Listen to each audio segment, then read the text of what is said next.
All of you कैसे हैं आप लोग? सीख रहे हो, समझ रहे हो, बहुत आगे बढ़ रहे हो। हम लोग बात करने वाले हैं 28 जनवरी के डेटा की। 28 जनवरी के डेटा भाई बहुत इंपॉर्टेंट है। हर चीज़ को अच्छे से समझाने वाला हूँ, प्राइस एक्शन से लेके यूएसडी आईएनआर तक जो भी फैक्टर्स मार्केट को अफेक्ट करने वाले हैं हर चीज़ को कवर करूंगा। सबसे पहले वीडियो को लाइक कर दो।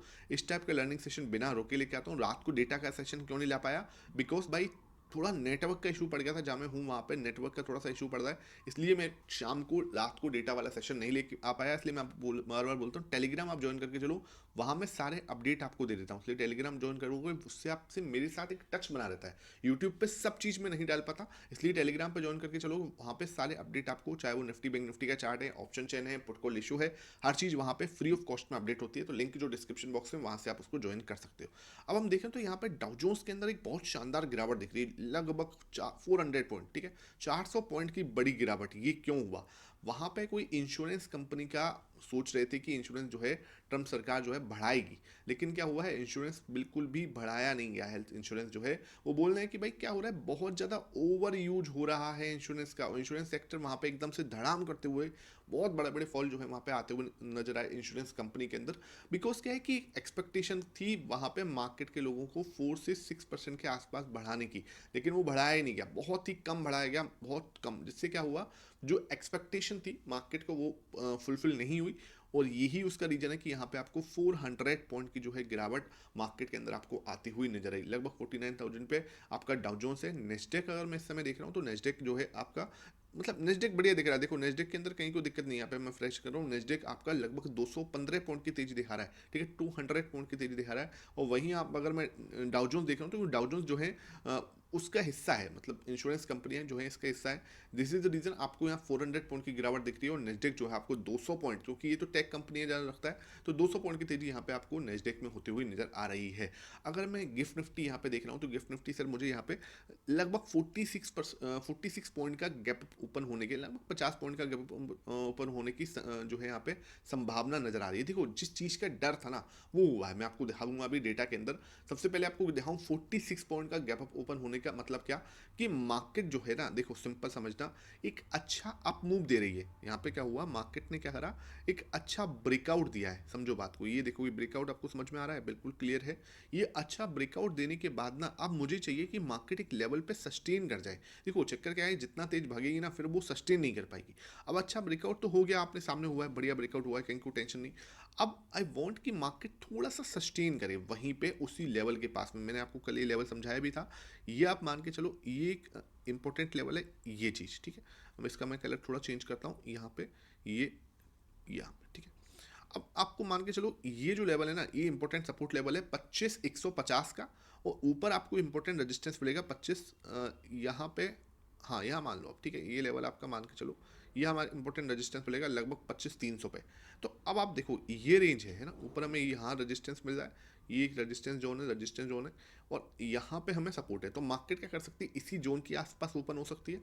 अब ये एरिया जो है ना मेरे लिए रेजिस्टेंस जोन रहेगा। मार्केट क्या कर सकती है, double bottom type of thing जो है वो पूरी कंप्लीट हुई, यहाँ गैप ओपन होती, मार्केट यहाँ ओपन हुआ।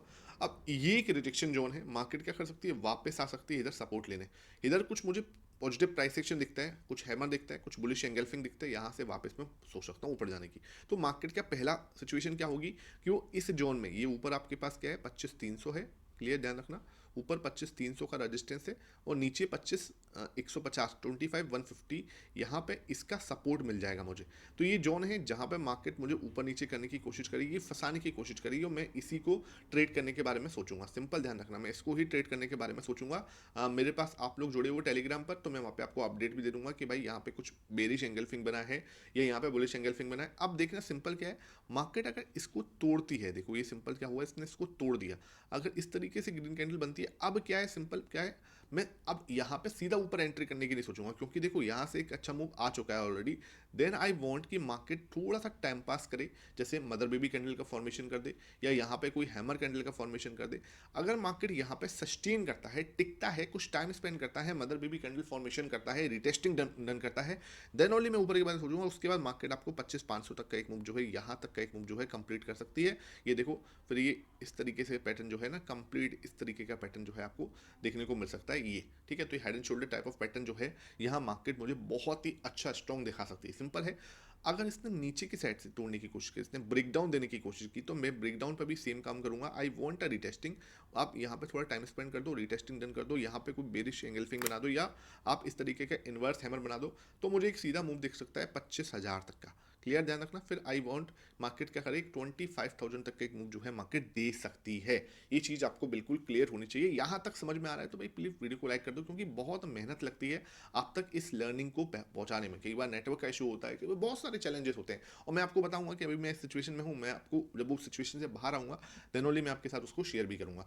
अब यहाँ पे अगर मैं देखूँ यूएसडी आईएनआर, देखो यूएसडी आईएनआर मुझे 91.46 पे है भाई। 91.46 मतलब क्या, कि सिचुएशन से मतलब जो है कि 2 लाख करोड़ की भी बात हो गई कि बैंकिंग सिस्टम में 2 लाख करोड़ आरबीआई देने वाला है, उसके बावजूद जो है रुपया बहुत ज़्यादा कोई मतलब नहीं दिख रहा कि हाँ यार उसके अंदर कोई स्ट्रेंथ आई हो। ठीक है, तो ये थोड़ा सा नेगेटिव पॉइंट बना हुआ है, और ये मतलब ईयू के साथ हमारी ट्रेड डील भी हो गई, उसके बाद भी ये चीज़ चल रही है। अब बात करते हैं कच्चा तेल की।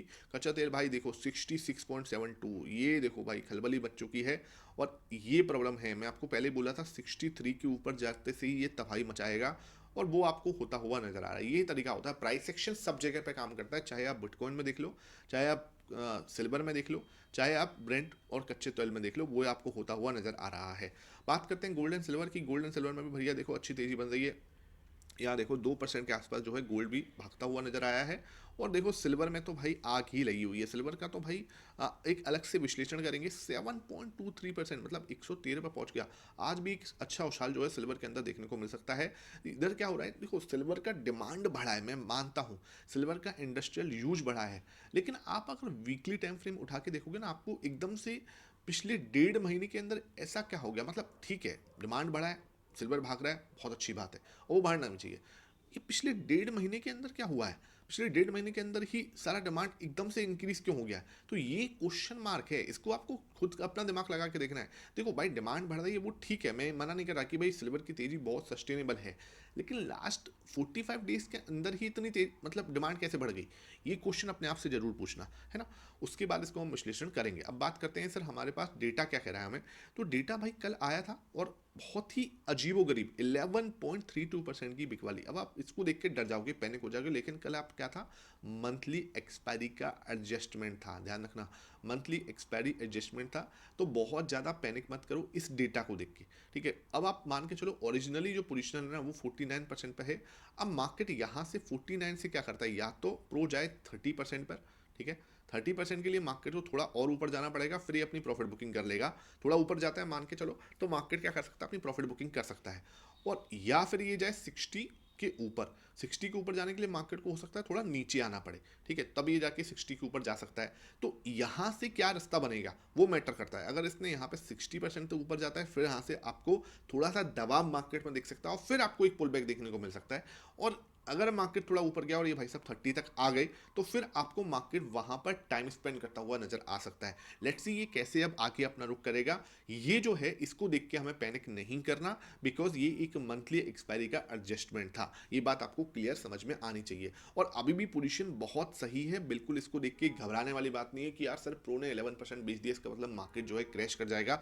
ये चीज नहीं है, ये मंथली एक्सपायरी का एडजस्टमेंट है। तो ये बात बिल्कुल आप दिमाग से निकाल सकते हो। तो अभी के लिए मैं इसको क्या करूंगा, वेट एंड वॉच में रखूंगा। उसके बाद अगर मैं एफ देखूं तो एफ भी भाई देखो, एफ की क्या सिचुएशन है। एफ 7% से 14% के बीच में, और 14 से 25-26% के बीच में घूम रहे हैं। मतलब दो फेज में चल रहे हैं, या तो इस फेज में चलते हैं और इस फेज से बाहर आते हैं, तो इस फेज में चलते हैं। ये मैंने देखा है। ठीक है, मतलब 7 से 14% के बीच में जाते हैं, उसके बाद वहां पे आपको गिरावट देखने को मिल जाती है, और 14 से ऊपर निकल के तो 25 जाते हैं, उसके बाद वापस से 7 पे आ जाते हैं। तो इस तरीके से क्या है, ये एक चक्कर सा चल रहा है। तो वो हमें देखने समझ में आ रहा है। अब ये थोड़ा सा क्या होगा, नेगेटिव वाले जोन में चले जाएंगे। ये भाई सब वेट एंड वॉच है। और डीआईएस की देखो, मैंने आपको अपर लिमिट बताई थी क्या, कि ये 84 तक की जगह है इनके पास। अभी भी इनके पास 10% की जगह है। दिस इज द रीजन यहाँ पे 0.64% का खेलते हुए नजर आए। ये हमारे लिए एक अच्छा पॉजिटिव साइन जो है यहाँ पे देखने को मिल जाए। बाकी ये जो डेटा है ना, इसको हमें बहुत ज्यादा डिपेंड नहीं होना इसके ऊपर। आज जब डेटा आएगा, इसलिए मैं कल डेटा वाला सेशन आप जहाँ से बनाया भी नहीं, बिकॉज ये मंथली एक्सपायरी एडजस्टमेंट था, तो आप इसके ऊपर ज्यादा रिलायबल नहीं हो सकते। ठीक है, क्लियर है ये चीज। अब हमें क्या देखना है उसके बाद, एफ का यहाँ पे कैश मार्केट में डेटा क्या था भाई। कैश मार्केट में हम देखोगे लगभग 3,000 करोड़ के आसपास की बिकवाली की। 3,000 करोड़ की इंडेक्स फ्यूचर में बिकवाली की इन्होंने, और स्टॉक फ्यूचर में लगभग 6,500 करोड़ का भाई नेट नेट आप देखोगे ना, तो नेट नेट आपको 500 करोड़ की खरीदारी ही दिखेगी। और उसके सामने आप अगर डीआई देखोगे तो लगभग 8,999 करोड़, मतलब 9,000 करोड़ का यहाँ पर डीआईएस ने भी कल खरीदा। तो कैश मार्केट में तो दबा के भर के स्टॉक को बहुत अच्छे से खरीदा है। उसकी वजह से आपको मार्केट कल जो है 0.5% की तेजी बनाता हुआ नजर आया, तो ये एक अच्छी चीज़ दिख रही है। विक्स भी आपका 1.8% और बढ़ा था, 14.45 पर जा चुका है। विक्स की वजह से क्या हो रहा है, प्रीमियम एकदम से बहुत ही अजीबोगरीब बिहेव कर रहे हैं, और ये आपको ऑप्शन सेलिंग के अंदर नजर आ भी रहा होगा। सेंसेक्स का आपका 0.4% बढ़ा था, ये चीज़ भी हमें देखने को मिली। अब आ जाते हैं सर अपनी थाली को सजाने पर। तो थाली मुझे सजाने पे क्या समझ में आ रहा है, तो अगर मैं इस थाली को समराइज करूं एकदम से, तो प्राइस सेक्शन कैसा दिख रहा है, प्राइस सेक्शन मुझे दिख रहा है 25,300, ठीक है, क्या 25,300 और 25,150 के बीच में रह सकता है, ठीक है। क्लियर है ये चीज़, आपको बिल्कुल क्लियर समझ में आना चाहिए। इस रेंज के बीच में रह सकता है। इसका ब्रेकआउट या ब्रेकडाउन अब आगे की दिशा तय करेगा। तो मेरे लिए लगता है कि हम इसको वेट एंड वॉच में आराम से रख सकते हैं। विक्स हमारा क्लियरली नेगेटिव है, गोल्ड एंड सिल्वर ने तबाही मचा के पॉजिटिव कर रखा है। एफआईएस आपके नेगेटिव हो रखे हैं, एफआईएस में हमें इसको नेगेटिव में रखें। डीआईएस हमारे पॉजिटिव हैं। प्रो मेरे लिए वेट एंड वॉच में रहेगा आज। क्रूड ऑयल भाई नेगेटिव हो चुका है। प्रुट को रेशो बैलेंस दिख रहा है, वेट एंड वॉच में रखते हैं। पी रेशो भी पॉजिटिव दिख रहा है। यूएस मार्केट नेस्डेक पॉजिटिव है, और आपका डाउजोन्स तगड़ा नेगेटिव है, तो ये मेरे लिए वेट एंड वॉच में रहेगा। ये भी भाई साहब वेट एंड वॉच में, और ये यूएसडी आईना नेगेटिव है। तो अब मैं इस समय देखूं तो 4 बड़े नेगेटिव टिकर दिख रहे हैं, 5 बड़े वेट एंड वॉच वाले टिकर दिख रहे हैं, और 4 पॉजिटिव टिकर दिख रहे हैं। तो आज बहुत ही कंफ्यूजिंग मार्केट रह सकता है। मार्केट कंसोलिडेट कर सकता है, एक जगह पे रुक सकता है। ये चीज़ अगर होती है मंथली एक्सपायरी के नेक्स्ट दिन, तो कोई बड़ी टेंशन मत लेना। मार्केट की रेंज थोड़ी सी बड़ी होगी बिकॉज ऑफ द विक्स एकदम से बढ़ चुका है। तो ये चीज़ आपको क्लियर होनी चाहिए। आई होप इस सेशन समझ में आया हो। वीडियो पसंद आई है, लाइक करना, शेयर करना। Thank you for watching this.